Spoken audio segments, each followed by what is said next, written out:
Coming up on this week's edition of NCBA's Cattlemen to Cattlemen. How could the fight for control of the U.S. Congress impact your cattle business? We've got some insights. Plus, see how John Deere equipment can take your operations haymaking to the next level. And now, NCBA's Cattlemen to Cattlemen.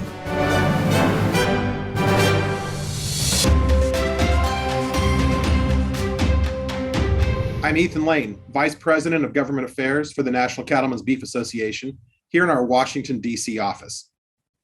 It's election season here in Washington, which means your lobby team is working around the clock to monitor the unfolding races across the country that could impact cattle producers and farm policy here in our nation's capital.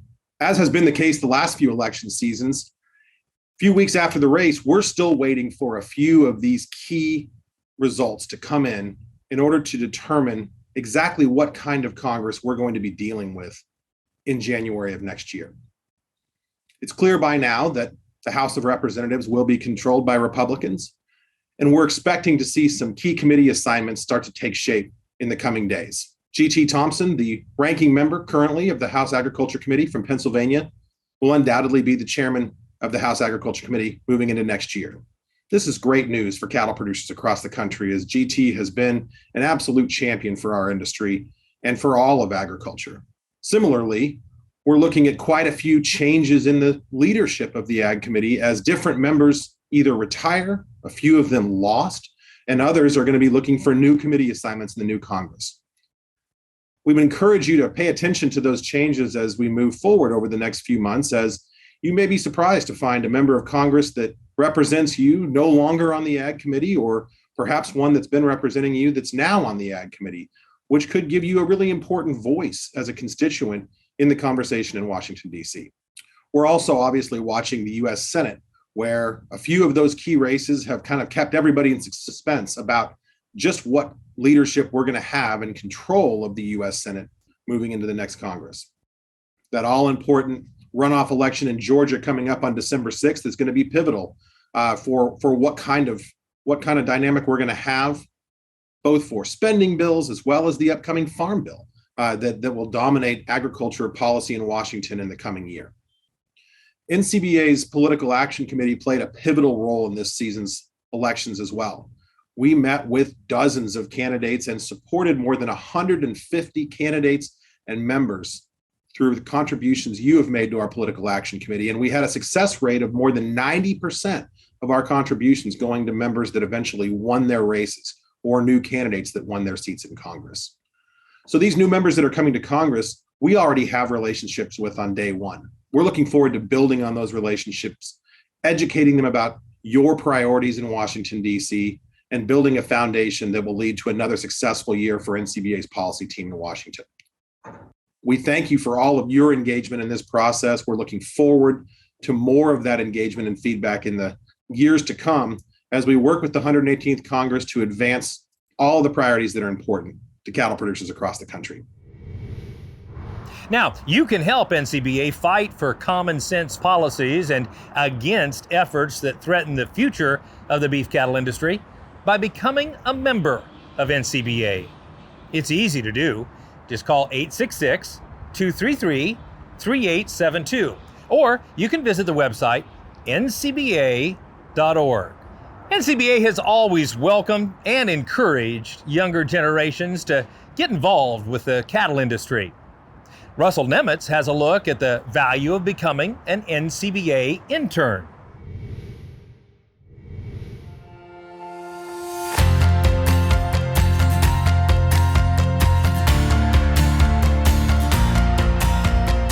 Well, policy made in Washington, D.C. can directly impact cattle-producing families nationwide. That's why it's critical for the team at NCBA's Washington office to be a strong voice for the cattle industry. And developing the next generation of policy advocates is one goal of NCBA's Public Policy Internship Program. I would say that the DC internship is a really unique experience for young folks in college or even freshly graduated. It exposes you to a wide range of issues. I know for me personally, I hadn't been aware of a lot of the issues going on in the cattle industry prior to that role, and I really appreciated how the office encouraged a hands-on approach to learning, and they were also really invested in my interests. So as a public policy intern, I do a little bit of everything. I do lots of work in the different policy sectors, animal health and welfare, public lands, environmental stuff. I do lots of things with transportation and things like that, anything pertaining to the cattle industry.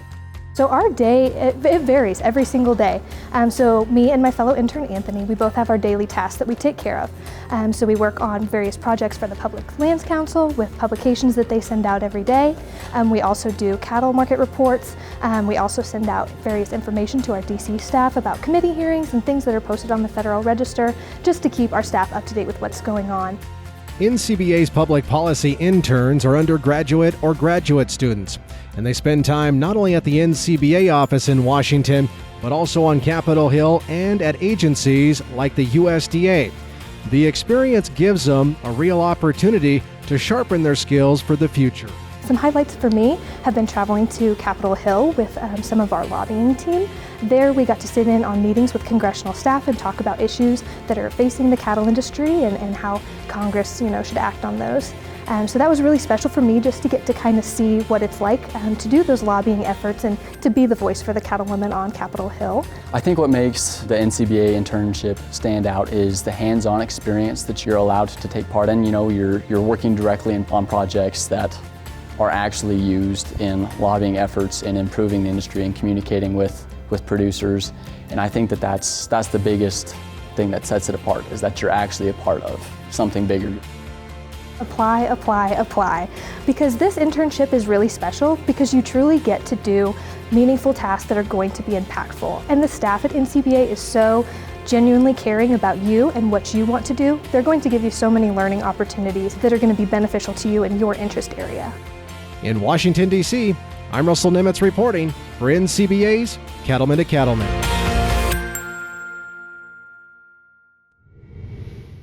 If you'd like to learn how to apply for an internship, go to ncba.org and click on the About tab to find links to many great opportunities for students. Still ahead on Cattlemen to Cattlemen, we'll show you how John Deere equipment helps a Montana producer manage the challenges of hay season. We've had some cold temperatures moving in this November. What is this meaning for our winter ahead? We're breaking down the weather patterns in this week's Weather Watch. Getting to run a family farm is a dream come true. When you can grow good grass, there's opportunity to grow plenty of weeds. We want to use the tools that will help us do a better job. I would like the legacy to be that we took really good care of the land and we truly did it as a passion and we did our very best for the right reasons. Get jazzed as the Cattle Industry Convention and NCBA Trade Show returns to New Orleans February 1st through 3rd, 2023. Experience the oldest and largest convention for the beef cattle business and a trade show like you've never seen before. Get up close and personal with the latest techniques and equipment on display. Invest in yourself and the beef cattle industry's future. Learn, network, and relax in the Big Easy February 1st through 3rd, 2023. Registered today by visiting convention.ncba.org.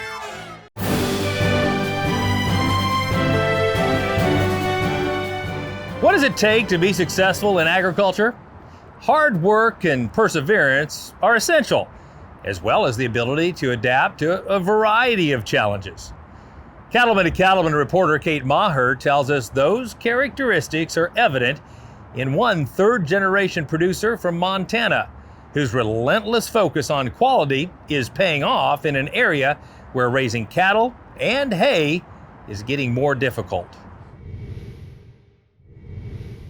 When it comes to raising cattle and growing hay, Lance DeHaan knows there's no better spot than the vast landscape of his native Gallatin Valley. We run cattle from one end of the valley to the other. It's about a 40-mile distance. Same with our hay ground. It's a lot of highway miles for the equipment, a lot of trucking. There's mountains, there's rivers, there's everything in between. Lots of steep country, lots of flat country. We go from high rainfall areas to 10 miles away, some of the driest in the country. We get sometimes 2-3 feet of snow, lasts through the winter. So it's normal to feed 5-6 months out of the year. So we need quality hay to feed the cows through that cold, wet spell. Try to cut the hay early, get quality, relative feed value, protein, and sell a good marketable product to our customers as well as our cows. In fact, Lance has a long list of repeat customers nationwide who buy his hay. Lance does a great job with all of his cattle and his equipment and produces a great product. He's got an excellent name here at selling hay and really strives for the best quality all the time. I mean, he's looking out for the best cattle, he's looking out for the best hay to sell and to feed his cows. We put up round bales, square bales, and throughout the season, we watch that drought monitor map, not only in Montana, but through the whole country. And depending where the areas are, the distance of trucking, the ranchers compared to feedlots and dairies, we pick those dry areas, and that's how we decide what we're gonna sell. Some years it's more square bales, some years we make a lot more round bales. We plan off of the demand areas. We get lots of snow here in Montana, so we like to have our hay yards planned ahead. We have our bales lined out accordingly, not only where we can plow the snow away. When the snow melts, we can get it to drain, not ruin the bales. Lance relies on John Deere equipment along with Joe Pruitt and the team at Frontline Ag Solutions to help him produce the best quality hay even in tough years. Yeah, this is one of those years where the weather hasn't cooperated. We cut the hay on time, we do everything we should, but you can't beat Mother Nature some days. That's why we need good, dependable equipment. When it is time to go, we're ready to go. We run multiple rakes and multiple balers so we can have consistent hay in each field, and we can get the job done on time and do the best that Mother Nature allows. We switched to all John Deere tractors, balers, swather. The main reason is the dealership. They take care of us. When we need something, they come. They take care of us. We are able to go there. We haven't had that with other dealers, so we try to stay loyal to Frontline, and it works good for our operation. We are fully dedicated to taking care of our customers with all of our service, whether it's a salesperson, a service technician, our parts professionals are there ready to help get you the parts you need. The customers driving John Deere, I feel, are a premium operator. They run the best of the best, and I'm proud to be a part of their operation through the John Deere equipment. The competition for land in the rapidly developing valley brings even more challenges, and both Lance and Joe understand the importance of working together to continue keeping the land productive. We live in a beautiful spot, and the secret's out. So we have an influx of people, we have an influx of tourists that generate people coming here, and the developments are taking over our nice black dirt that we were raising crops on. It's just really, it's a huge population increase. John Deere, it's important to us. I mean, they take care of the dealerships, help take care of the community, and we need that. We lose more and more hay fields. So we need a good company and a good dealership to help us producers through it. Without good hay, there's not good cows. It takes everything and everybody working together to make everything work. A lot of these customers I have that I take care of aren't really customers anymore, they're all my friends. So we all work together and make it all work. It takes a team. Agriculture in this valley, it's important. Houses are moving in. We're getting more and more people, more and more pollution. We need the crops, we need the farmers, we need the cattle to keep the land healthy and prosperous. In the Gallatin Valley of Montana, I'm Kate Maher reporting for NCBA's Cattlemen to Cattlemen. Now, if you'd like to learn more about the full line of John Deere tractors and hay equipment, head to your local John Deere dealer, or you can visit the website johndeere.com. Still ahead, we'll take you inside a regional stockmanship and stewardship event to see how NCBA is helping to educate producers. That story when we return. Get more from your mower conditioners with John Deere Zero Series mower conditioners. Cover up to 10% more acres per hour with the wider cutting width of the C500. Cut tine changing knives in half with quick change knives. Mow with confidence thanks to our 5-year cutter bar warranty. Get more productivity, tractor compatibility, uptime, choices, and confidence with John Deere 0 Series mower conditioners.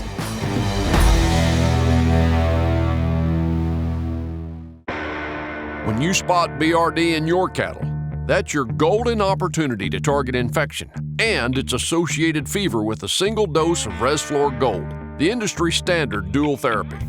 To learn more, talk to your Merck Animal Health rep or your vet and see label at resflorgold.com. Animals intended for human consumption must not be slaughtered within 38 days of treatment. This product is not approved for use in female dairy cattle 20 months of age or older, including dry dairy cows. This beef quality assurance tip is funded by the Beef Checkoff. Hi, I'm Libby Bigler, and I'm here to give you a beef quality assurance tip on record keeping. Record keeping is a core component to beef quality assurance and is nearly impossible without accurate individual animal identification. Individual animal ID helps support tracking of an individual's performance records, but in the case of a disease outbreak, it also helps you track, identify, and potentially isolate any animals that have been exposed. Appropriate types of individual animal identification include ear tagging, tattooing, and RFIDs.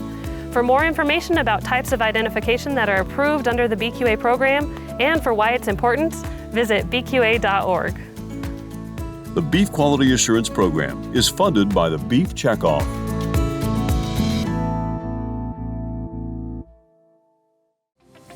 Time now for Weather Watch with meteorologist Matt Makins. In the last Weather Watch, we really broke down La Niña, its strength, and what it's doing to us. Here recently, including this week, we've been feeling some colder temperatures. So is this new pattern that we've developed in November going to last throughout winter? Let's discuss that in this week's Weather Watch. Thanks for joining me. Matt Makins here. Of course, we're watching the ocean conditions. La Niña down here still remains in place. That's one of the main drivers for our winter forecast and one of the main drivers for what we've experienced here recently. In addition to La Niña, up here in the North Pacific, this is the Gulf of Alaska. So here's Alaska, then we get into British Columbia, and then here's the west coast of the U.S. This area of ocean has cooled off for the Gulf of Alaska.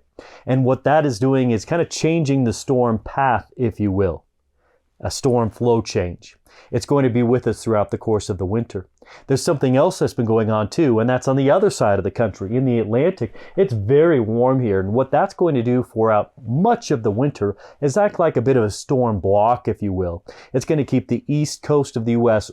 quieter relative to what happens in the central U.S. So if you put these ocean areas together like this, we are watching a storm pattern like the following.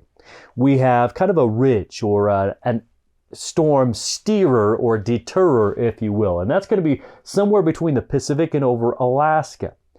During much of mid-November, that area moved right over the top of Alaska. And what that did, again, kind of a storm deterrer or storm steerer, it's grabbing the storm, sending them way up to the polar cap and then straight down through Canada, right into the central U.S. As this area kind of flows between the Pacific, Central Pacific, and Alaska, we're going to see these moments of sharply colder air moving almost straight south out of Canada into the U.S. And that storm block is likely to stay relatively persistent over the East Coast. So what that's going to do to us is the following. This is from the government. My forecast that you'll read in the National Cattlemen coming your way in December, you're going to see some differences between my areas of cold and the government's, but we're generally looking at colder temperatures across the north, dipping down to the south, and warm across the south and the east coast, the impact of that kind of blocking ridge over the east coast. Where does the moisture fall? Most likely the Pacific Northwest, Great Lakes and Ohio Valley, and drier down to the south. But again, in the National Cattlemen, into your mailboxes in December, a much more detailed breakdown for your region of what you can expect this winter. Until the next time, I'm Matt Makins. With all the challenges in today's beef industry, staying on top of the latest in production techniques is absolutely critical. That's why NCBA offers stockmanship and stewardship events all across the country that not only provide education from industry experts, but also an opportunity for you to network with and learn from your peers.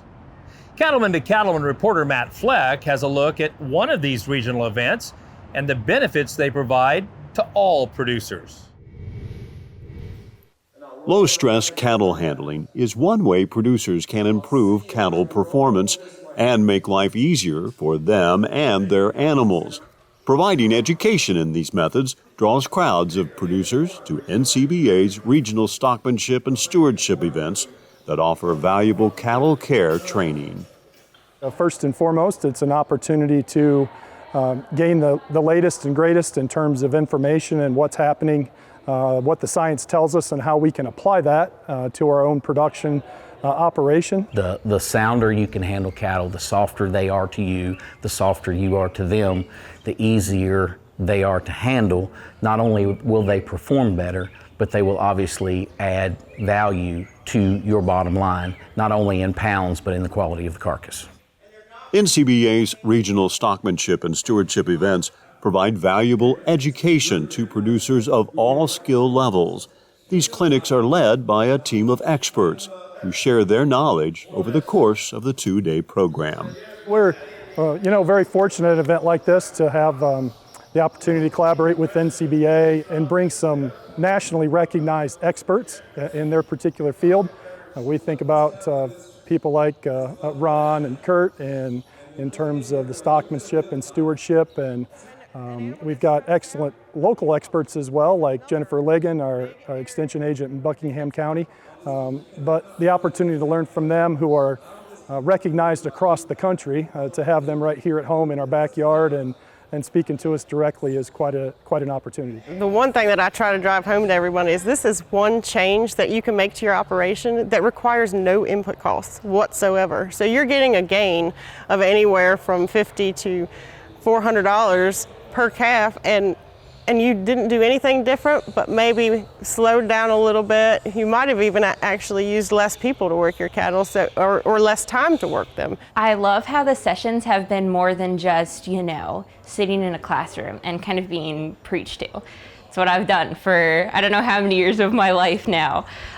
So it was very interesting to see people actually working with cattle and showing us how to do it in person.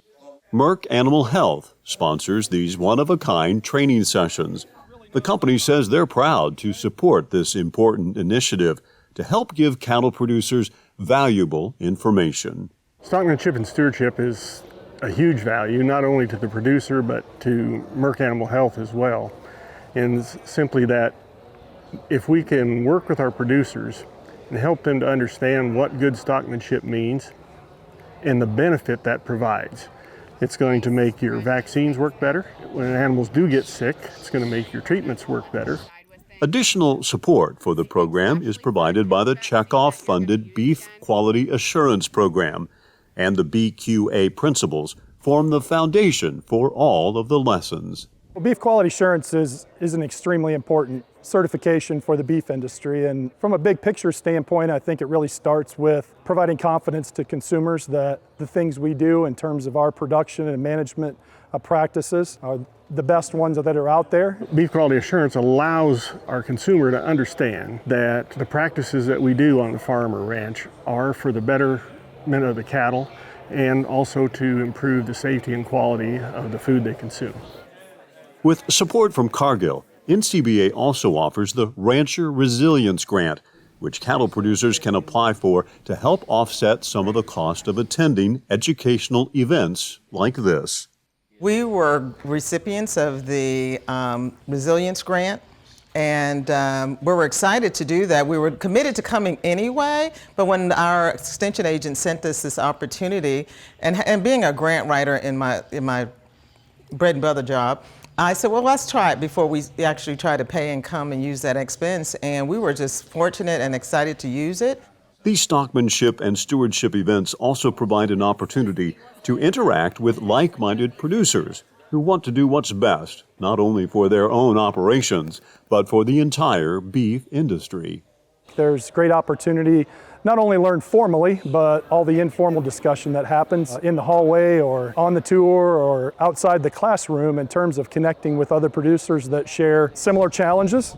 The value of meeting other producers is great. Anytime you get to group situation, especially when you sit down at lunch and have chat times, pick up a lot of valuable information and ideas on how people handle problems every day. Taking just one aspect of this clinic and going home and trying it out where the opportunity presents itself, that's the most important thing. And once you see that little thing work, you know, the light bulb goes on and you just want more and more. Reporting from Blacksburg, Virginia, I'm Matt Fleck for NCBA's Cattlemen to Cattlemen.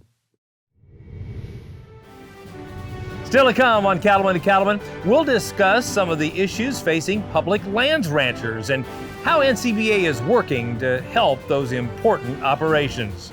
Stay with us. We'll be right back. Are you ready for a better shot at profitability with a more consistent, more efficient cow herd? Then don't miss out on the maternal edge offered by Gelbvieh and Balancer Genetics. Stayability and longevity is really a strength of the Gelbvieh breed, and you know, when these cows can remain in the herd 10 years or thereabouts, they return a lot of dollars to the producers. Research shows Gelbvieh cows will stay in your herd longer with greater fertility and more pounds of calf weaned. It's the ability of that cow not only to have that calf unassisted, but to own that calf, to stay right there with that calf, to do whatever's necessary to get that calf going no matter what. No breed we work with does a better job of owning that calf and making sure that she's going to take care of them, the Gelbvieh breed.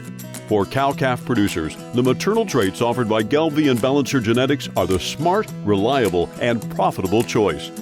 Find out more at the website gelbvieh.org.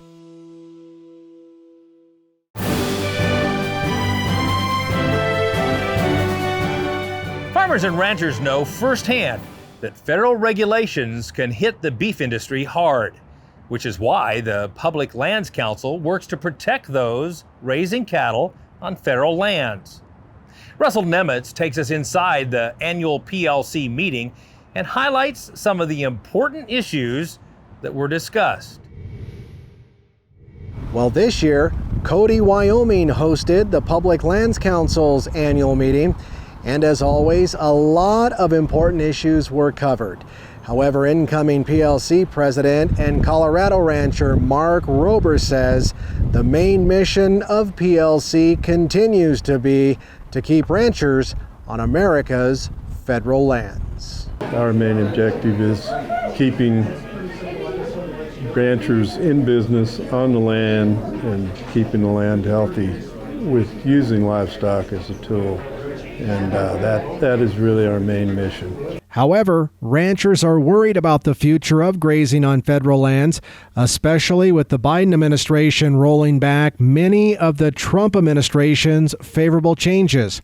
Former Montana Stock Growers Association Executive Vice President Errol Rice, now a senior policy advisor to the BLM director, hopes he can ease some of those worries. I think hopefully with that opportunity, we can better equip ourselves as a beef industry to build these relationships with federal agencies, not only at the field level, but the state level, at the federal level, to number one, gain access to the important decision makers within these agencies, provide the credible information that public lands ranchers need to get on the table for discussion. And then thirdly, I think a big part of my role is to articulate that, yes, grazing is important. It's important to the ecology of the lands in the West, and it's important to the business economics of public land ranching in the West too.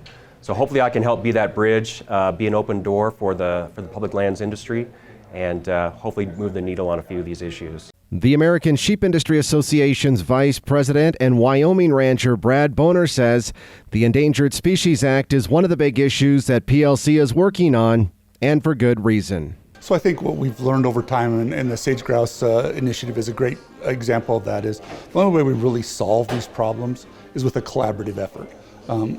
We don't solve the problem by being on one end of the spectrum or the other, and solutions actually come out of a collaborative effort, and PLC helps us accomplish that. And so I think we just need to continue looking for those solutions and not continue talking about problems. Let's get the solutions that actually work for everybody. Oregon Cattlemen's Association President Todd Nash says that proper forest management is also important for livestock producers and their local communities. And you talk about Oregon, it's a big timber state, and we see the encroachment of timber as being a threat to the rangelands as well. the burden on fire, the infrastructure that we've lost over the years. Our mills are largely gone, and so we need to have a long-term sustainable cut so that we can be able to clean up the forest and be able to provide back to our communities, keep them healthy, keep the forest healthy, keep the range healthy, and those are all big priorities for us. Incoming PLC President Mark Rober agrees and says building coalitions with others is very important to the organization and its members as they look to 2023 and their legislative priorities. We're going to be continuing to build partnerships with other multiple use groups so that we can have a bigger pot to draw from, and then of course, you know, there'll be the usual. We're going to be concerned about ESA and defending the ranchers' rights to be out on that public land. So it's going to be a three-phased attack, and we will be busy. There's no question about it. And you can bet the Public Lands Council will continue to work hard to keep grazing a part of the landscape on America's federal lands. Reporting from Cody, Wyoming, for NCBA's Cattlemen to Cattlemen, I'm Russell Nemitz. For more information on the issues that impact federal lands and the ranchers that graze there, visit the website publiclandscouncil.org. Still to come, we'll introduce you to a cattle operation that is leaving the land in better shape for future generations. We'll be right back. Stressors that trigger bovine respiratory disease are all around. So when you spot BRD in your herd, turn to Zuprevo, the fast that lasts. Zuprevo is rapidly absorbed in as little as 45 minutes and lasts up to 28 days. Because in the race against BRD, you need to win. Ready, set, Zuprevo. In case of human injection, seek immediate medical advice. For use in beef and non-lactating dairy cattle only. For prescribing information, talk to your veterinarian or visit Zuprevo.com. From the very beginning, Ritchie has been dedicated to one thing: helping people deliver fresh, constant water to their animals. Today's Ritchie waterers rely on a valve design that remains much the same as it was in 1921. It's a simple idea. Do it right, and the rest will take care of itself. We never set out to create a company that would be around for 100 years. We just wanted to create something great.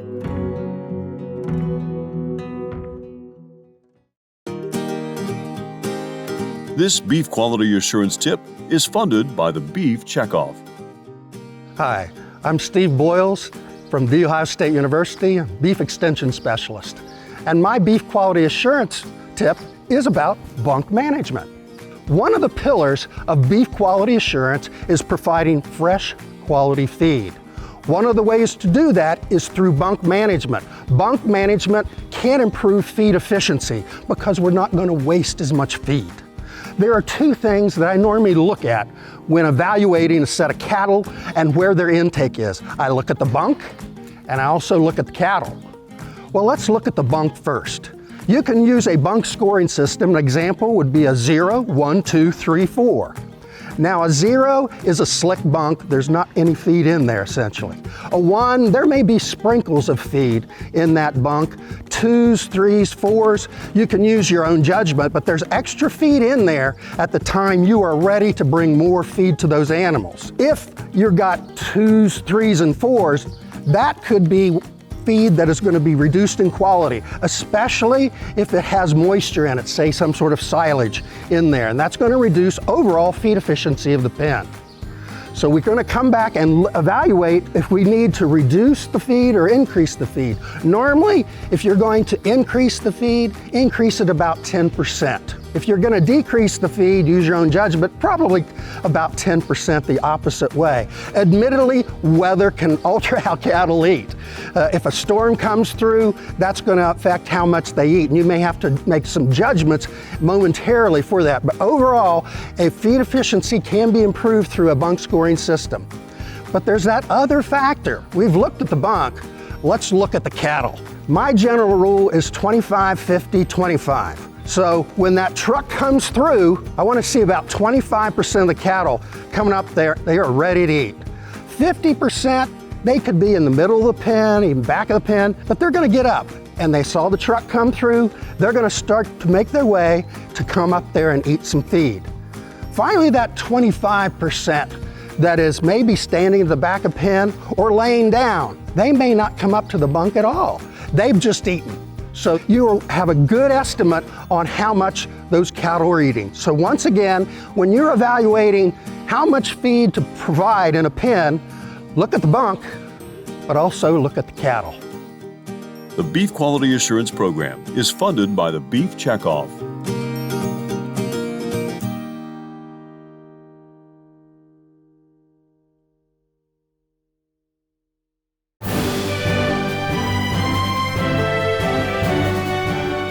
The Environmental Stewardship Award Program recognizes the nation's best cattle and livestock operations for the outstanding stewardship practices and conservation achievements.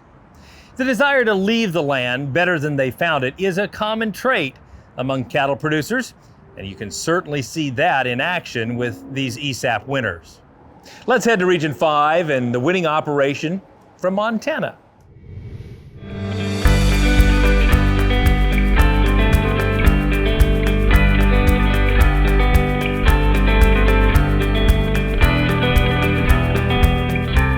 In eastern Montana, cows and calves graze on the native prairie of the Joe C. King & Sons Ranch.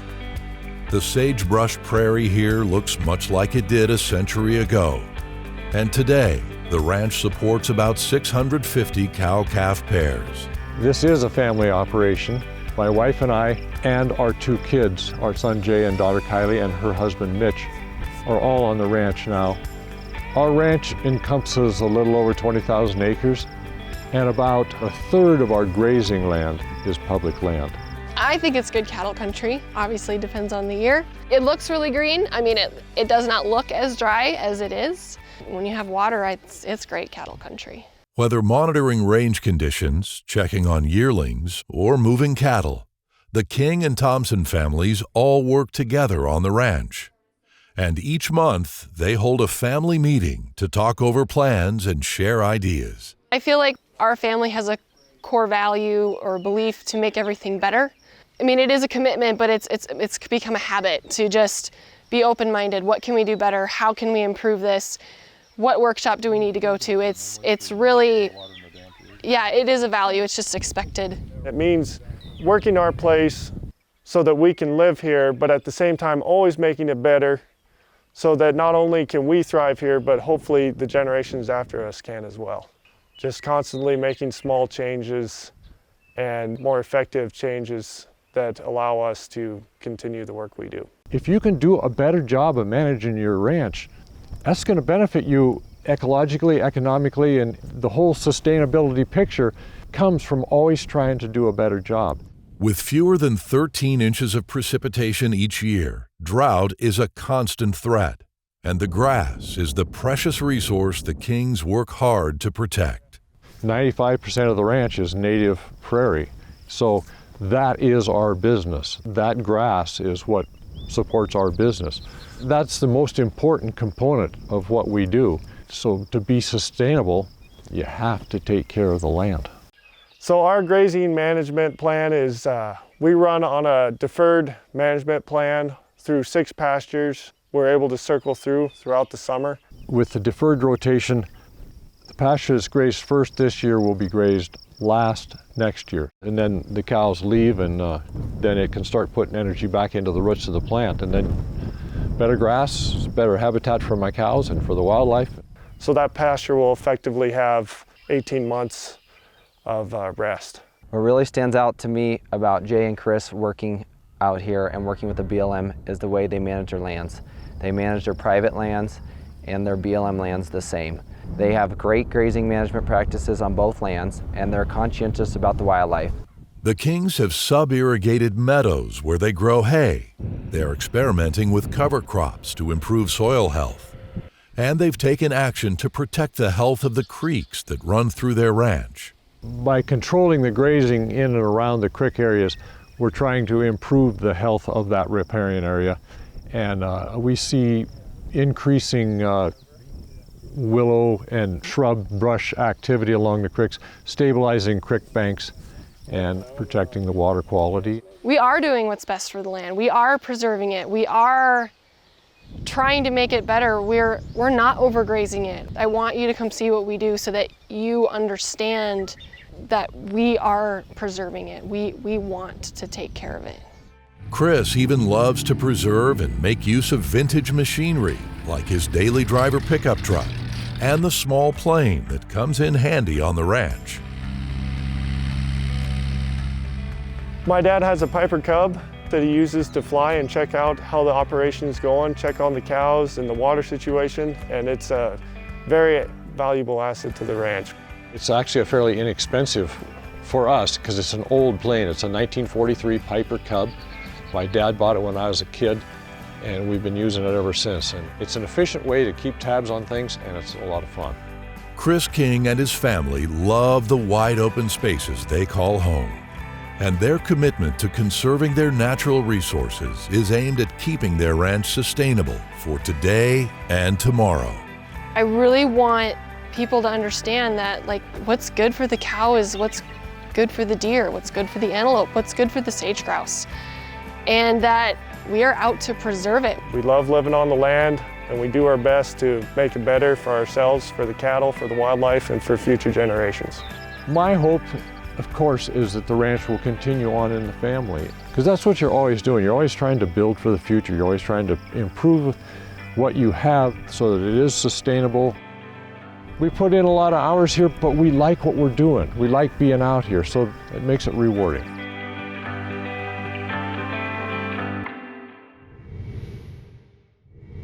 To learn more about the Environmental Stewardship Award program and see videos of all past, regional, and national winners, visit the website environmentalstewardship.org.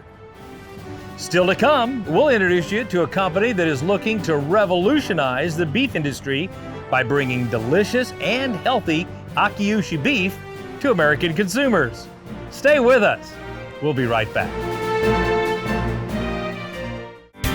Cattle producers across the country work hard to care for their animals and their land. The USDA's Natural Resources Conservation Service is there to help. Find out how you can work with NRCS to develop a conservation plan for your operation. Find possible funding resources for implementing conservation practices, or get free expert advice on ways to improve your farm or ranch. Visit the website nrcs.usda.gov today.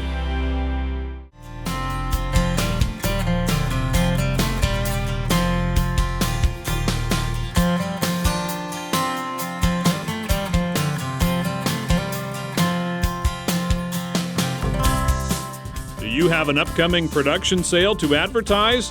Then contact the Cattlemen to Cattlemen marketing team or your breed association to learn more.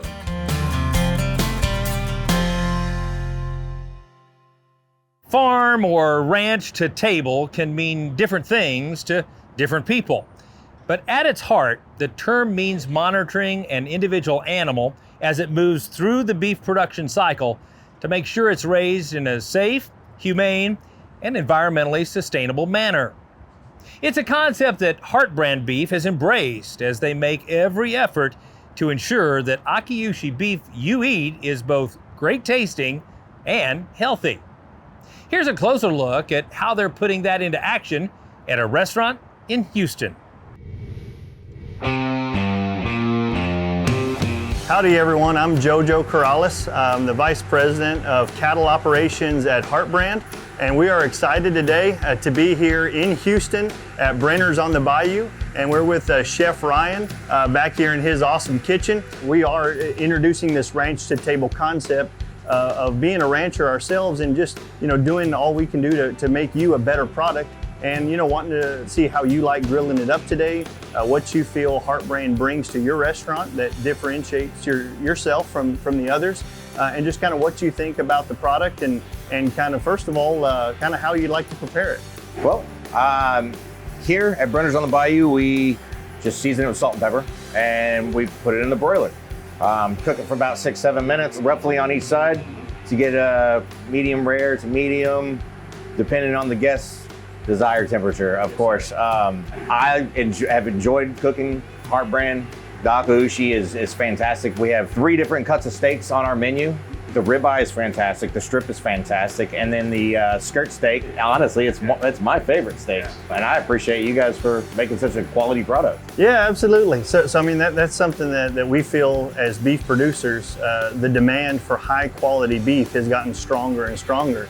And you reiterated that earlier of just as your time as a chef and executive chef, how much more your customers are wanting to know where their product comes from, wanting to know what goes in their body and what's being raised. So yeah, we're excited that Brenner's, as well as known as they are, chooses a product like Hart brand, and we're excited to be in your restaurant.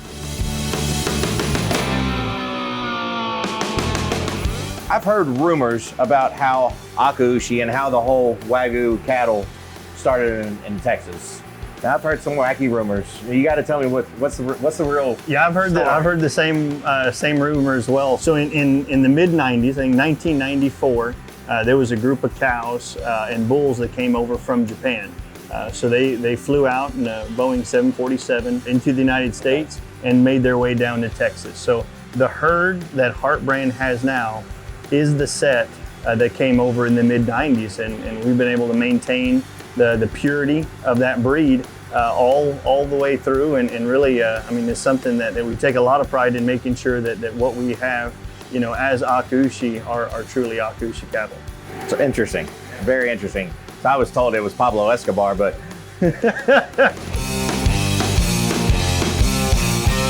So Chef, I know you have all the options in the world to buy for this great restaurant and steakhouse, and a restaurant that's known for some of the best steaks in the area. So what makes you choose your different quality grades, and what do you see as the benefit of having Hart brand's Akaushi versus just normal USDA Prime? Well, one, I've been here for quite a while. I've been at Brenner's on the Bayou for a little over 12 years, and I've put on all kinds of different steaks from different ranches, and Akaushi has been our #1 selling steak that is not prime. So of course that is the one that I'm gonna stick with. It's not really something you can describe. I mean, the proof is in the pudding. You gotta taste it. You gotta try it. That's why I try to let my servers taste some of the steaks. I try to educate and inform our employees, and that way they know how to properly sell the steak to the customer. So Cattlemen are one of the most traditional type people in the world. Like, they just don't like to change, very often. They like to keep doing what they have done for a very long time. So you have to have something that gets their attention. So one definitely thing is their bottom line of how much money they get for their animal. And Akaushi cattle bring more money into their programs. I mean, that's definitely something that gets their attention.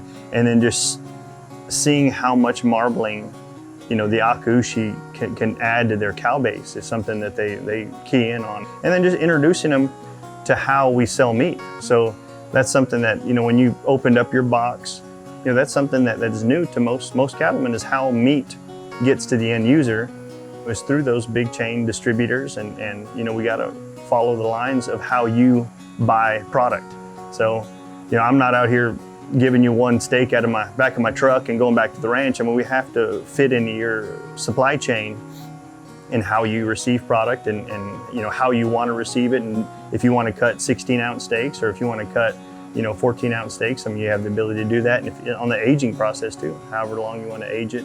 I mean, so you can be very specific to your niche of what you want to give your customer. So Chef, as cattlemen, we don't get to have that face-to-face interaction like you and your staff do. So it's a privilege for us to have this relationship with a great restaurant like we do, and get that feedback like you said. So what message would you give to the cattlemen out there in the United States, and what message would you give them to tell them what your customers are wanting and maybe what they could improve on to give our beef consumer a better product? It takes a lot of work to get this quality on the plate. So I appreciate everything you guys are doing already. The guests seem to really enjoy it, and I really enjoy it. So yeah, everything that you're doing, just keep it up. It's great.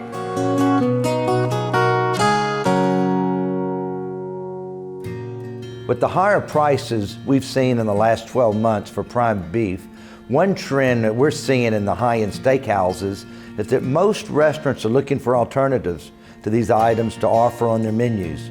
Dry-aged and branded beef, items have seen a strong upswing as restaurant companies look to bring more higher-end products to customers. Moving forward, we will continue to see a trend of increased sales and branded programs and alternative high-end beef products. There are many competitors in this space, and the key is to develop either a brand name or partner with someone that can bring products to buyers. The restaurant business provides higher-end beef processors the opportunity to get in front of the customers very quickly. The key is to partner with restaurant companies not only to offer a consistent supply, but also offer them at a feasible price to everyone's menu.